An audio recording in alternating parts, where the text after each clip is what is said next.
Hi, this is Nick with a review of the Citizen Aqualand stainless steel dive watch. This is a classic rugged looking dive watch with a few modern features including a depth meter and a stopwatch. So there it is on my wrist, and I'll take you on a tour. Let's first start off with the stopwatch. You hold the upper left, whoops, no you don't. You hold the lower right button down for 3 seconds and it'll go into stopwatch mode. There it is.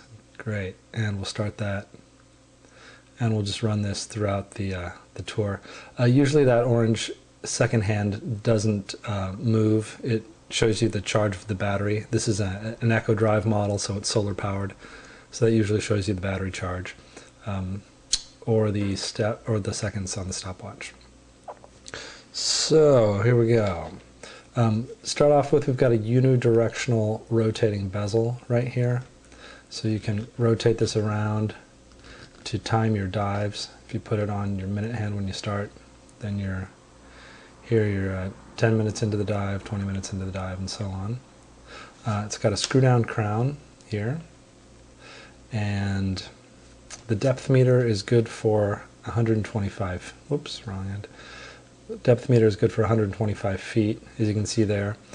And this watch is rated for a diver's 200 meters, which you can kind of see right under there, which is good for 600 feet. That's different than water resistant 200 meter. This is a real sort of diving standard for the watch.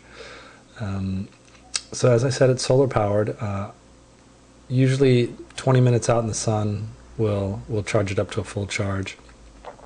If you are here on the charge level 1, that's good for about an hour of diving it in 66 feet of water. After that it'll go to a low charge and need to be charged up. So when you're diving, good to have it up on LV2 at a full charge. So it's got a nice long band, as you can see here, and nice good quality rubber strap. And then here it's got the no decompression diving time limits. So if you dive at a depth of say 50 feet, you can stay under for 100 minutes without having to do a decompression stop on the way up. And so it gives you the whole chart there. So that is that. And then you can see our stopwatch is running. And I'll take you on a tour of the face. Up at the top, of course, here we have the elapsed minutes on the stopwatch at the 12 o'clock subdial.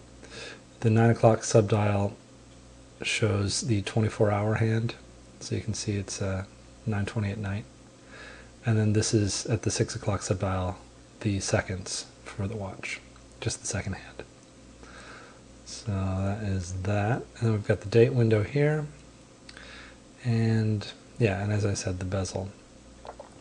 So our stopwatch has been running now for, looks like 3 minutes, going on 4 minutes. So we'll stop it.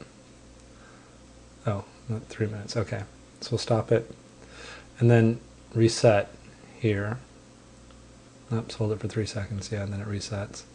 Now, this is the wacky thing about this watch, is that it has to unwind itself for as many revolutions as it accumulated during the stopwatch function.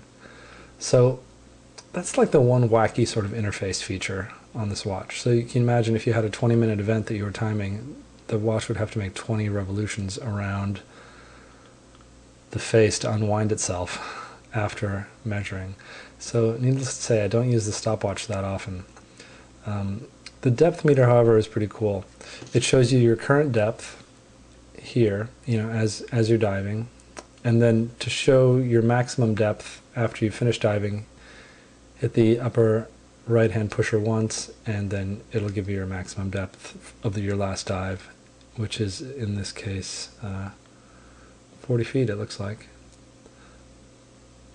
So that's that. And then it goes back to showing you your charge mode. So this is level 1 charge right now. So, and then to set the date, unscrew the crown.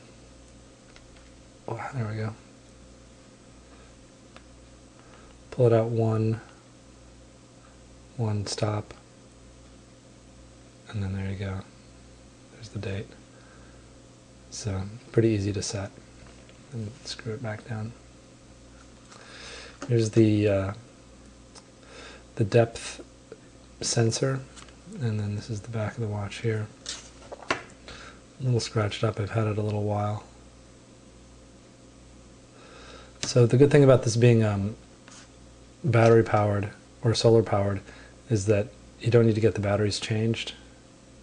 It'll just charge itself up, which is, you know, good for diving watches because they don't have to open the case. So that is it. Let me see if I can show it to you in the dark so you can see the luminescence. Okay, here it is at night.